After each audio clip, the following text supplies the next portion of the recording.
Hi, my name's Doug Ferguson, and I've just been really interested in, the Passover and Exodus and all that kind of stuff.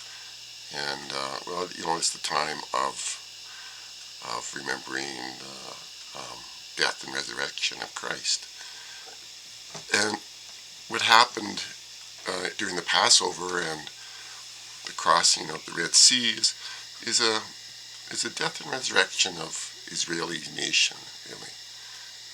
It's a baptism for that whole nation. And that's kind of what the resurrection, going from death to life, with the promise of a new life, a new promised land, a new new things. Anyway, and it's always been interesting, like been watching patterns of evidence with Timmy Mahoney, and they talk about the Exodus, and I've been thinking about different crossings, and this is one of the favorite ones. They talk about the Gulf of Aqaba. Anyway, so here we go. I've been wondering how God would be able to have the nation of Israel cross the Gulf of Aqaba without killing everyone within 100 miles of the miracle. It would not be right to part the sea and kill everyone in the area doing the deed. I realize that many believers consider God as one who can do anything he wants without limit, considering God absolute and infinite in being. This is not how I consider God to reveal himself in Scripture. God limits himself by his word. He cannot do anything that is against his nature. He does not arbitrarily make laws only to ignore his own laws. That is not the God revealed, as far as I know. If God was arbitrary in nature, why would he even make the effort to do this Egyptian Exodus story? He could just wipe out all the Egyptians and let Israel take over Egypt as the promised land. Or he could just take the tornado or whatever that column right through Pharaoh's army and end the story for Pharaoh and for his army.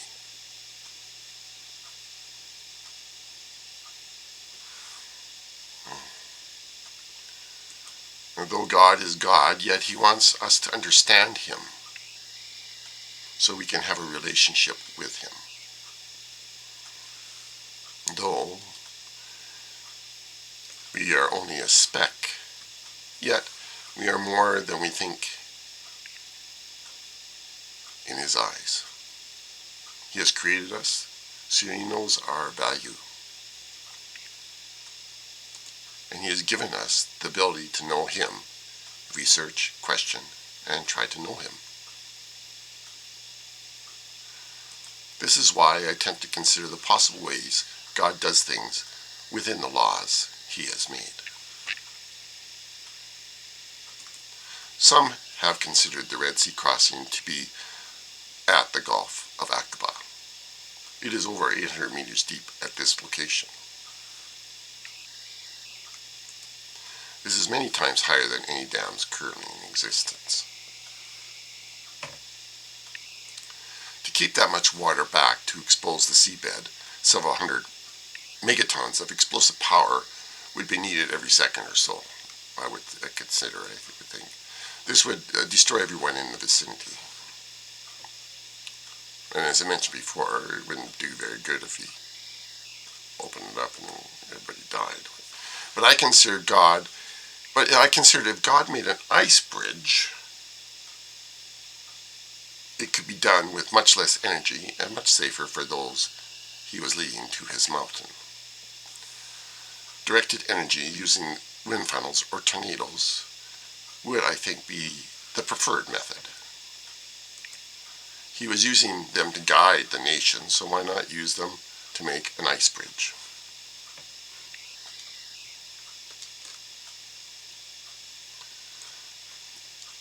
Consider the column of cloud and flame leading the Israelis. It is a description of a tornado. Here's the flame, here's the cloud.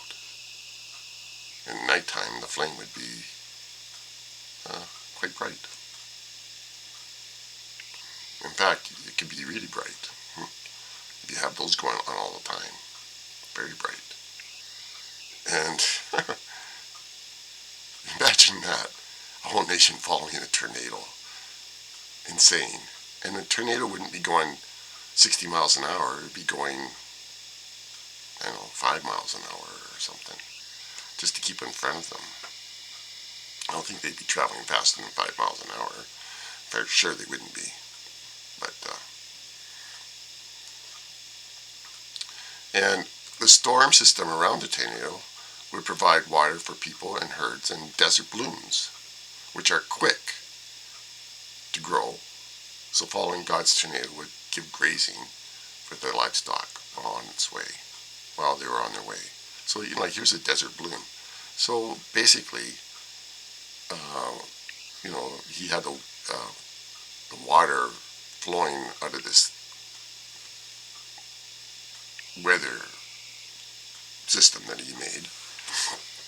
He would have basically a desert blooming in front of these people all the way to the crossing. And something similar to this.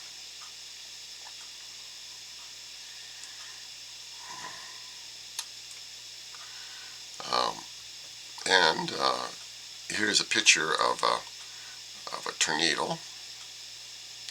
And you can see the winds go around, and it brings winds, air from the top of the tornado way up in here, brings it down inside the tornado, and then they shoot up again along the side. So it's got this,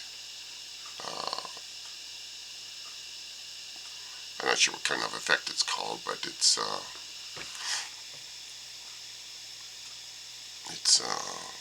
it brings cold air down and then goes back up. And here's a picture of it.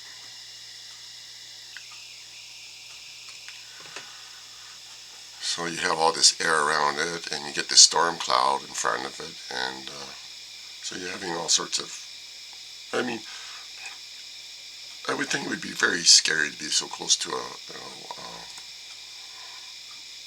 weather system like this, but God's controlling it. He's not running it through the people. Naturally, tornadoes do not last for weeks at a time. They only last for maybe an hour. But as believers, we know that the nature follows the Word of God. Like Jesus calmed the sea with his words. And he walked across the sea, actually. I'm not exactly sure how he did that, but using his laws, but I'm sure he did it, Anyway, he does what he does. I won't explain everything, but I'm just talking about, I don't have to explain everything, but to me this seems like a way he could actually do crossing without moving crazy amounts of water. The tornadoes could be used as ice cannons to create a temporary ice bridge across a gulf. Tornadoes have an internal wind that comes down from thousands of feet towards the ground. And here's temperatures at about 33,000 feet. You get like minus 60 degrees Celsius, or it's around minus 80 degrees Fahrenheit at that height. And the storm heights can go to like 75,000 feet, which is close to the ozone max area here, maximum. So they can be all in this whole area. So they go like from 30,000 to 70,000 feet. So they can pull air down from this area right to the ground. Okay. So which is 80 degrees, minus 80 degrees Fahrenheit. And you could, with the velocity of the wind, and if you maybe a bit of did a Venturi effect inside the tornado, you really speed it up and create. There's also, like, there's a low pressure inside there anyway. So, but you just make it even colder than minus 80 degrees. It could be like, I don't know, minus 100 degrees, and basically you just put a few tornadoes there, move them around the way you want to move them while you're making your ice bridge. I don't know how thick you make it, 10 feet thick, or I don't know. Anchor it on both sides. So a guy could pull cold air down with fresh water added, so you wouldn't even have to use the ice, the seawater. You could just bring in fresh water from the storm system and make an ice bridge. And then throw some rails on it several meters high, dump some more like debris and sand on top of there with a bit of frozen water, and pretty soon you just have basically a concrete road. It'd be frozen like a concrete road, and they wouldn't have to go down or up. It's just really easy peasy transportation across. So it would be turning the sea into dry land. And it would have to be anchored to each side and thick enough to support the loads. I'm sure he can engineer that. I mean, if he can engineer everything that he engineers, he could certainly engineer the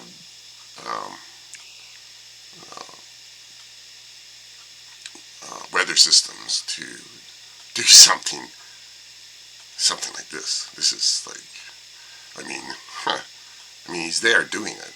He could do that. And as the ice surface began to melt on the ice bridge, it became slippery, making it difficult for chariots to cross the bridge, finally collapsing at the morning watch as the air temperatures increased.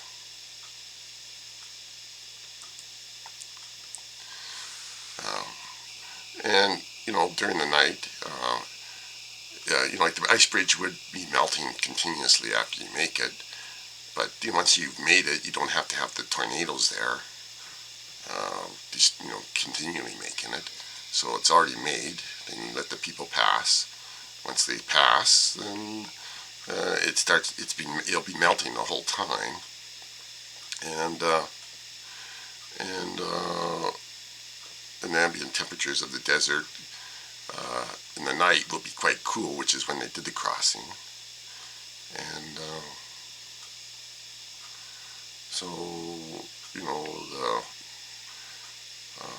it works quite well with the description that they're talking about how they made the crossing, and what it looked like.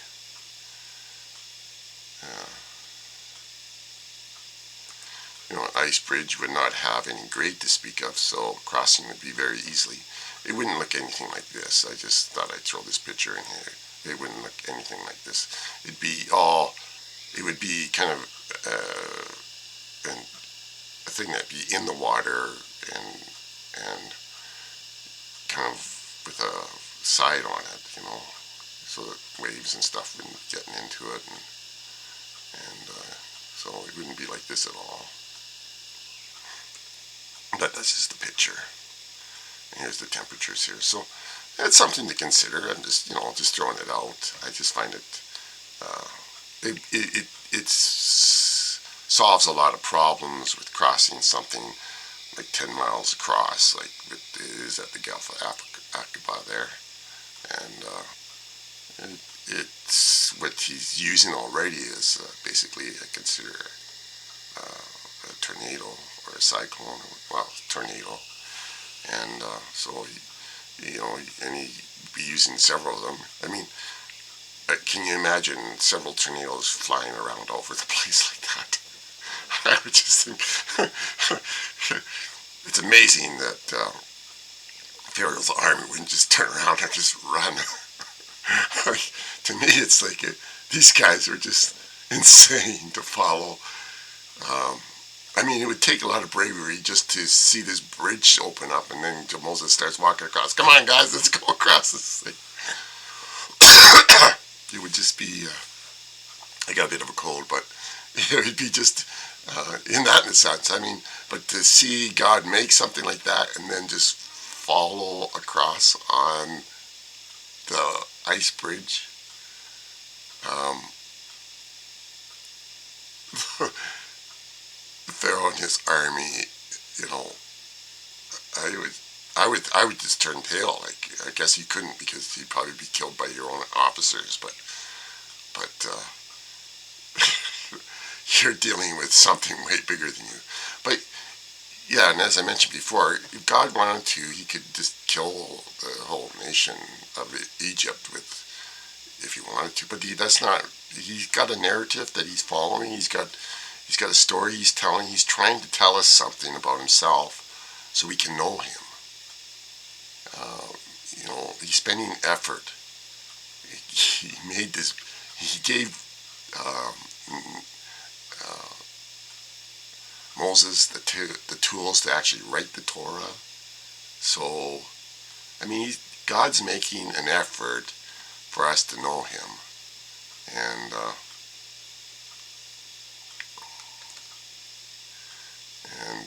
we just have to, you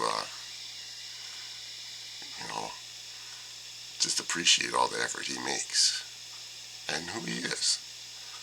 And try to understand who God is. I know